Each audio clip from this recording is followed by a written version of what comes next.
देश के दूसरे राष्ट्रपति और शिक्षाविद डॉक्टर सर्वपल्ली राधाकृष्णन की जयंती के अवसर पर हर साल 5 सितंबर को टीचर्स डे मनाया जाता है। उनका मानना था कि टीचर्स को सोसाइटी में एक महत्वपूर्ण स्थान मिलना चाहिए और टीचर्स डे इसी विचार को जीवित रखता है। उनके आदर्श और उनकी शिक्षाएं आज भी स्टूडेंट्स और टीचर्स के लिए प्रेरणा का स्रोत बनी हुई हैं। एक अध्यापक होने के अलावा वे भारतीय दर्शन के महान ज्ञाता थे। इस विषय पर उनकी किताबें आज भी स्कूलों के पाठ्यक्रम में शामिल हैं।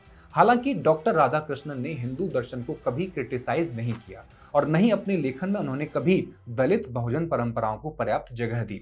लेकिन आज के फैक्ट्स एंड फिगर्स के इस एपिसोड में हमारा उद्देश्य किसी व्यक्ति के कार्यों का विश्लेषण करना नहीं है, बल्कि आज हम बात करना चाहते हैं देश में पब्लिक एजुकेशन की क्या स्थिति हो गई है इसके बारे में। सवाल करना चाहते हैं सरकार की उन योजनाओं पर जो चौड़ी चौड़ी सड़कों से होते हुए किसी गांव के जर्जर सरकारी स्कूल तक आकर मर जाती हैं।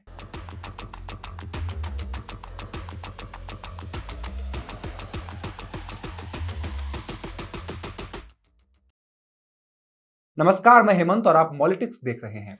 अगर सही मायनों में देखा जाए तो इस देश की शिक्षा व्यवस्था पर बहुत दया आती है। जहां एक तरफ देश में जगह जगह आज गरीब किसानों की जमीन पर मॉल और शॉपिंग कॉम्प्लेक्स कुकुरमुत्ते की तरह उग रहे हैं, वहां किताब और मैगजीन की दुकानों पर ताला लटकाया जा रहा है। कंज्यूमरिज्म हर जगह हावी हो रहा है। विद्वान केवल वही माना जाता है जिसकी सैलरी ज्यादा हो, जो बड़े पद पर बैठा हुआ हो। बड़े पद पर बैठा कोई व्यक्ति या ज्यादा सैलरी लेने वाला कोई व्यक्ति समाज के हित में क्या कर रहा है और समाज में सकारात्मक बदलाव लाने के लिए उसकी सोच क्या है, इस पर कोई बात नहीं करना चाहता। इन पहलुओं की कोई इंपॉर्टेंस रही ही नहीं है। देश के पॉलिसी मेकर्स के मन में एक ही बात है कि एजुकेशनल इंस्टीट्यूट में पढ़ने वाले स्टूडेंट्स सोचने समझने वाले नहीं, बल्कि फैक्ट्रियों और कंपनियों में 12 से 14 घंटे काम करने वाले रोबोट बनकर निकले। और जो पॉलिसी मेकर्स हिंदुत्व ताकतों के समर्थक हैं, वो हर दिन अखबारों में लेख लिखकर सरकार को सलाह देते हुए मिल जाते हैं कि हायर एजुकेशन में ज्यादा बच्चों को दाखिला दिलाने की पॉलिसी इंडिया की इकोनॉमी के लिए अच्छी बात नहीं है। उनके मुताबिक सरकार को आर्ट, ह्यूमैनिटीज और सोशल साइंस की जगह पर कमर्शियल सिलेबस को बढ़ावा देना चाहिए ताकि देश के कैपिटलिस्ट को सस्ते मजदूर आसानी से दिए जा सके।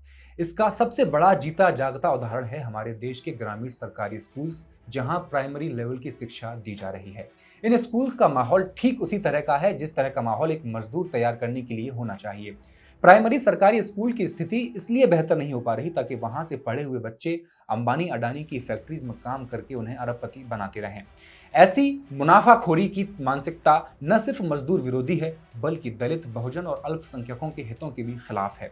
ये किसी से छिपा नहीं है कि इनइक्वलिटी को बढ़ाने की ये योजना भारत के कमजोर वर्ग के लोगों को एजुकेशन से दूर रखकर एस्टेब्लिश की गई है।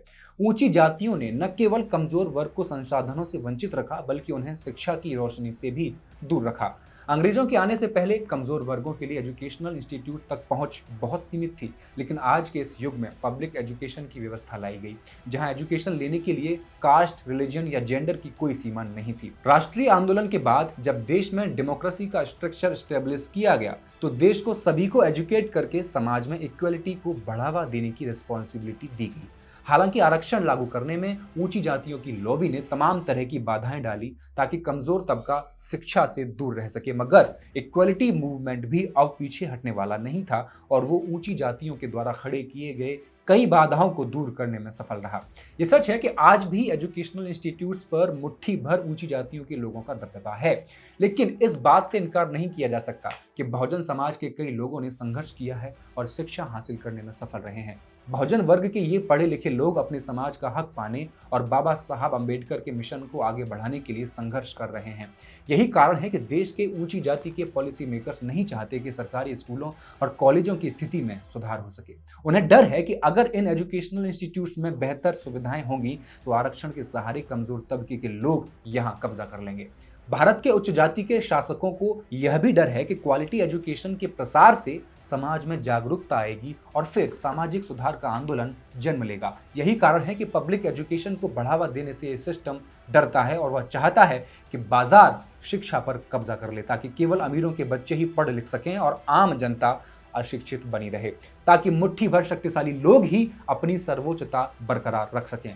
आपको गांव-गांव मौजूद प्राइमरी स्कूल का हाल जानना है तो एक सर्वे का रुख करना जरूरी है कि सरकारी स्कूल में पढ़ने वाले कक्षा 8 के बच्चे हिंदी नहीं पढ़ पाते हैं, सवाल नहीं कर पाते हैं, उन्हें अंग्रेजी का अल्फाबेट नहीं आता, गिनती और पढ़ना नहीं आता। इसके साथ ही सवर्ण समाज में एक जुमला चला कि प्राइमरी और जूनियर सरकारी स्कूलों में बच्चे केवल पंजीरी फांकने जाते हैं। बाद में लोगों ने यह भी कहना शुरू किया कि मिड डे मील भोजन खत्म कर दो तो सरकारी स्कूलों में एक भी बच्चा नहीं दिखेगा, क्योंकि इन स्कूलों में बहुजनों के वो बच्चे पढ़ने जाते हैं जिनके पास पढ़ने के लिए पर्याप्त पैसे नहीं हैं। यूनेस्को की report 2021 state of the education report in India no teacher no class ये दावा करती है कि भारत में 1,10,971 स्कूल ऐसे हैं जहां केवल एक टीचर है। इनमें से 89% स्कूल ग्रामीण इलाकों में हैं।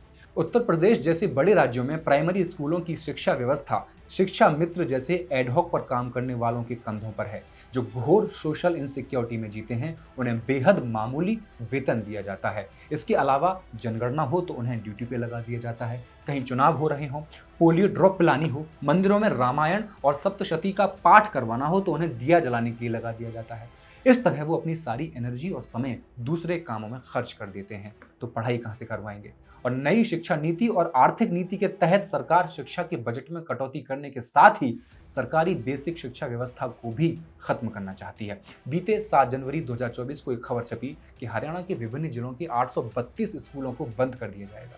इन स्कूलों में कुल 7,349 बच्चे हैं, इन्हें दूसरे स्कूलों में शिफ्ट कर दिया जाएगा। दरअसल शिक्षा विभाग ने ऐसे स्कूलों की सूची मांगी थी जहां स्टूडेंट्स की संख्या 20 या उससे कम है। सवाल है कि आखिर एक शिक्षक को पढ़ाने के लिए 20 से अधिक छात्र क्यों चाहिए। अब यही योजना धीरे धीरे देश भर में लागू कर दी जाएगी। सूत्रों से यह भी पता चला है कि यूपी में भी यही होने जा रहा है। जिन सरकारी स्कूलों में 50 से कम स्टूडेंट्स हैं उन्हें बंद कर दिया जाएगा। इसी तरह मध्य प्रदेश में पिछले 5 सालों में 29,281 सरकारी स्कूलों को बंद कर दिया गया है। Department of school education and literacy Bharat सरकार की वेबसाइट के मुताबिक साल 2015 और 16 में मध्य प्रदेश में स्कूलों की संख्या 1,21,976 थी, जो कि साल 2021 और 22 तक घटकर 92,695 रह गई। सरकार की एक unit unified district information system for education हर साल देश में मौजूद स्कूलों का डेटा उपलब्ध करवाती है। इसकी रिपोर्ट 2018-19 के मुताबिक देश में सरकारी स्कूलों की संख्या में कमी आई है, जबकि प्राइवेट स्कूलों की संख्या बढ़ गई है। चौंकाने वाला एक फैक्ट ये भी है कि कोरोना महामारी के दौरान सरकारी स्कूलों में प्राइवेट स्कूलों के मुकाबले ज्यादा एडमिशन हुए थे, क्योंकि कई गार्जियंस को कोविड काल में पैसों की तंगी थी, नौकरियां छीन ली गई थी, जिसके कारण उन्होंने अपने बच्चों को प्राइवेट स्कूलों से निकालकर सरकारी स्कूलों में डाल दिया था। स्थिति इतनी खराब हो गई है कि टीचर्स की कमी के कारण सरकारी स्कूलों और कॉलेजों में कक्षाएं छात्रों के लिए बंद की जा रही हैं। यहां तक कि स्कूल भी बंद किए जा रहे हैं। उत्तर प्रदेश में अध्यापक भर्ती के इंतजार में बच्चे आज घर में बेरोजगार बैठे हैं। घोर अवसाद ने उन्हें घेर रखा है। इसलिए ये सिस्टम देश के भविष्य को प्राइवेट एजुकेशनल इंस्टीट्यूट की ओर धकेल रहा है। कोचिंग सेंटर बच्चों को सब्जबाग दिखाकर उनसे मोटी रकम वसूल रहे हैं। चुटकियों में सफलता दिलाने के नाम पर कोचिंग सेंटर बच्चों को नकली और इनऑथेंटिक किताबों की बैसाखी पर चलने की ट्रेनिंग दे रहे हैं।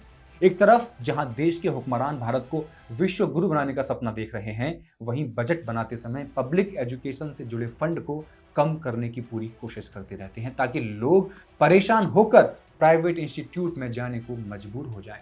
देश का शासक वर्ग चिल्ला चिल्ला कर कह रहा है कि भारत दुनिया की तीसरी सबसे बड़ी अर्थव्यवस्था बनने जा रहा है, लेकिन उन्हें इस बात पर शर्म नहीं कि भारत से छोटी अर्थव्यवस्थाएं शिक्षा क्षेत्र में हमसे ज्यादा बजट आवंटित कर रही हैं। समाजवादी आंदोलन की लंबे समय से मांग रही है कि बजट का 10% हिस्सा शिक्षा पर खर्च किया जाए, लेकिन भारत में सार्वजनिक शिक्षा यानी पब्लिक एजुकेशन पर केवल 2% से थोड़ा अधिक खर्च किया जाता है। यही कारण है कि हर जगह शिक्षा का बुनियादी ढांचा खस्ता हाल पड़ा हुआ है।